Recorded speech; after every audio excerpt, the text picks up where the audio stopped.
Ever thought about being your own boss, but assumed you needed a massive investment to get started? Well, think again.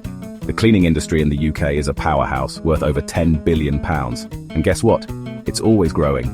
People and businesses will always need cleaners, which makes this one of the most recession-proof and scalable businesses you can start right now.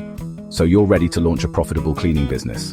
But the thought of wading through all the UK's business rules has you hitting the brakes. What if I told you that Y3OU could get started with a surprisingly small budget, and that by the end of this video, you'll have the exact no-fluff checklist to do it? We're going to cover everything from registering your company correctly to getting the right insurance, so you'll have a clear action plan to confidently launch your business. Alright, let's get the legal stuff sorted first. I know it sounds dry, but getting this right from day one will save you a world of pain later on. In the UK, you've basically got three main choices: sole trader, limited company, or a partnership. Most people dip their toes in the water as a sole trader. It's the simplest way to get up and running. You just register for self-assessment with HMRC, and that's pretty much it. Legally, you and the business are the same thing, meaning you pocket all the profits after tax. The flip side is that you're also personally on the hook for any business debts. It's straightforward and perfect for starting small. Next up is a limited company. This sets up a separate legal shield between you and your business. The huge win here is limited liability, which protects your personal assets, like your house or car, if the business gets into financial trouble. It involves registering with Companies House, and as of 2025, you'll need to verify your identity as a director, which adds a layer of professionalism and trust. It's a bit more admin, but it's the best structure if you're serious about growth and hiring people. A partnership is basically the sole trader option, but for two or more people. You share the profits, but you also share the liability. If you go down this road, for the love of all that is holy, get a written partnership agreement in place from the start. My 2 cents? If you're testing the waters on your own, start as a sole trader. It's easy, and you can always upgrade to a limited company later when you're making bank. Now for the nitty-gritty you absolutely must have in place to operate legally and safely. First, let's talk licenses. Good news. For general cleaning, you don't need a specific license to operate. However, if you plan to offer specialist services like biohazard or certain types of waste removal, you'll need to look into extra registration. But there are two big legal duties you can't ignore. First is COSHH, the Control of Substances Hazardous to Health Regulations. That's a fancy way of saying you're legally required to know what's in your cleaning products, how to use them safely, and what to do if something goes wrong. This isn't just paperwork, it's about keeping you, your team, and your clients safe. Second, a big one for 2025, waste disposal. New rules mean you'll likely need to separate waste you remove from a client's premises, think glass, metal, plastic, and paper, for recycling. Get ahead of this now. It shows you're a professional who's up to date with the law. Alright, next up, insurance. This is completely non-negotiable. Do not clean a single teacup without it. The big one is public liability insurance. This is your savior if you accidentally damage property or injure someone. Spill bleach on a priceless rug? Client trips over your vacuum cord? This covers it. Most policies start at £1 million of cover and can be surprisingly cheap, sometimes less than a tenner a month. Many clients won't even talk to you without it. And if you hire anyone, even a friend for a few hours a week, you are legally required to have employer's liability insurance. This covers you if a team member gets sick or injured on the job. The legal minimum is £5 million. Okay, you're all legal. Let's talk money. First things first, open a separate business bank account from day one, even as a sole trader. It keeps your finances clean, makes tax time a breeze, and just looks more professional. Next, your startup budget. The beauty of a cleaning business is you can get going for just a few £100s.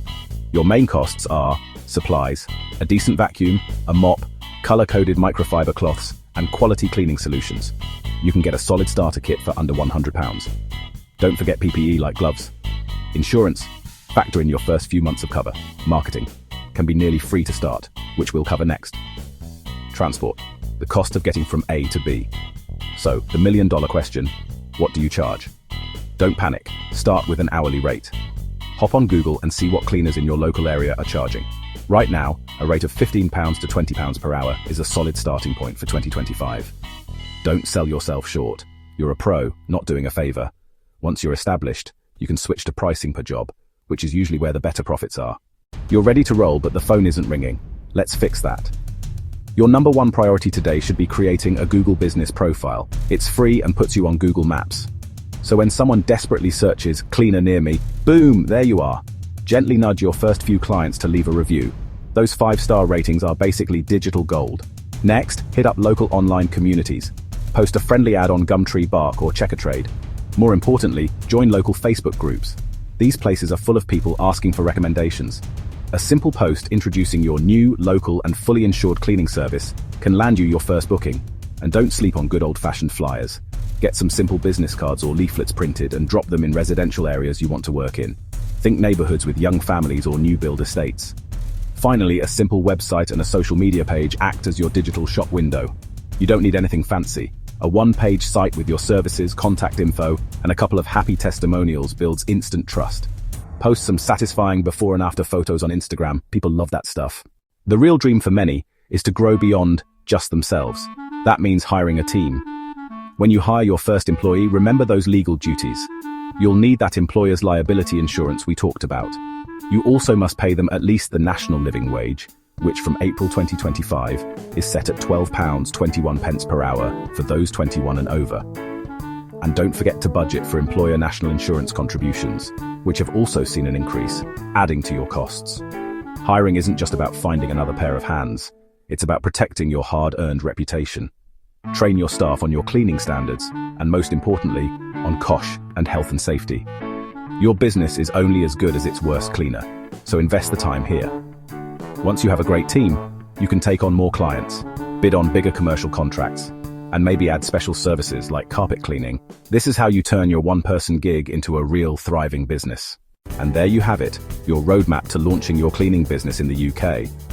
We've gone through the legal setup, insurance, pricing, and finding those crucial first clients. It might seem like a lot, but if you tackle it one step at a time, you absolutely can build something amazing. If this video helped you out, do me a huge favor and hit that like button. It really does help. Make sure you subscribe and ring the notification bell so you don't miss more videos on growing your cleaning empire. Got any questions? Drop them in the comments below. I'll do my best to get back to every single one. So, let's quickly recap the game plan. Register your business, get insured, especially public liability, open a business bank account, and hit the ground running with low-cost local marketing. The demand for reliable professional cleaners is through the roof.